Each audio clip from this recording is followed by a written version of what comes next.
Take three. Who am I here with today? You're here with the country representative of Renault. Yes, get to questions. Identify the type of political entity that describes your country. Well, Renault is a unitary state.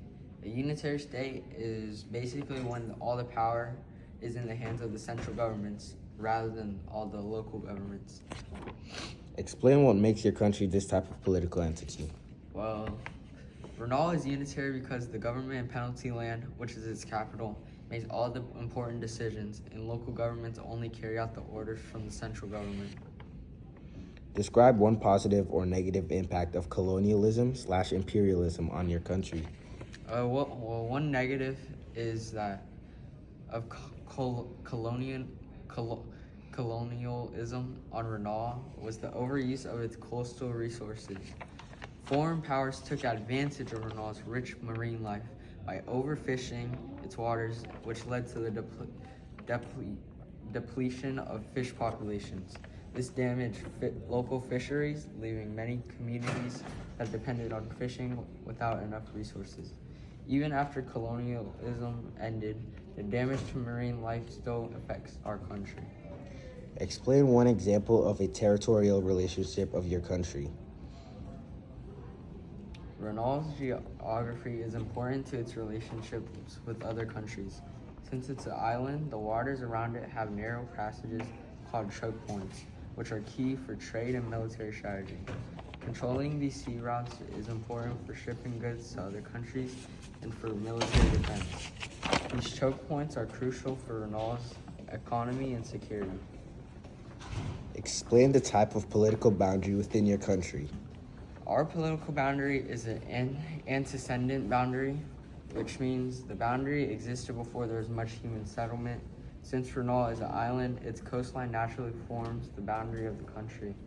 This natural boundary has been in place even before large-scale human development and continues to define our country today. Explain one function of an internal boundary within your country.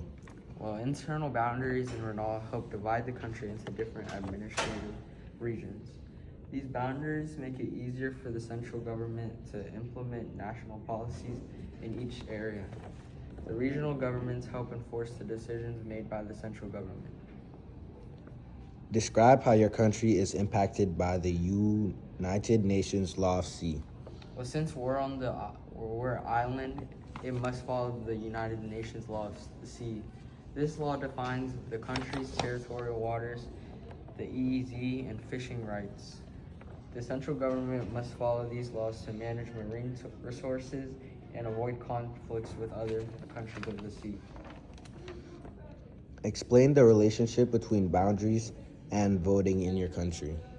Since we're a unitary state, the central government controls the voting system. It decides the boundaries for voting districts and sets the rules for how elections are held. Local governments help run our elections, but they follow the instructions of the central government. Explain why your country is either federal or unitary. We're unitary because all political authority lies with the national government in Penalty Land, which is our capital. Local governments exist mainly to carry out national laws and policies. They don't have the power to make decisions that conflict with the central government. Identify one real-world example of both unitary and federal states. A real-world example of a unitary state is Japan, where the national government controls most their decisions. In contrast, Australia would be considered a federal state because their power is shared between the national and state governments.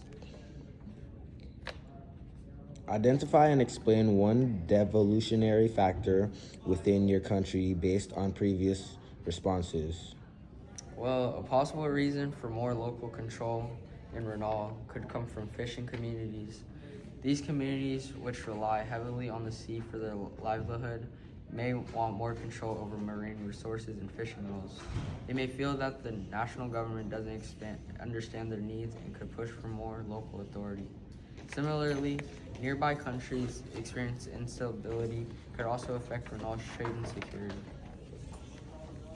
Identify one political and technological factor that could challenge your country's sovereignty. Well, a political challenge to Renault's sovereignty is the presence of foreign naval forces. Larger nations control Renault's surrounding waters, which sometimes challenges its control over its maritime territory. These foreign navies can create tension and make it harder for Renault to assert its rights over its waters. Explain why each factor identified above would create a challenge. Another challenge could be like rising sea levels due to climate change. As the sea levels rise, coastal cities in Renault could be flooded, causing damage to our homes and infrastructure. This could lead to the displacement of people and loss of valuable land. These environmental problems could create economic instability and strain the government's resources to protect the country. All right, that's it.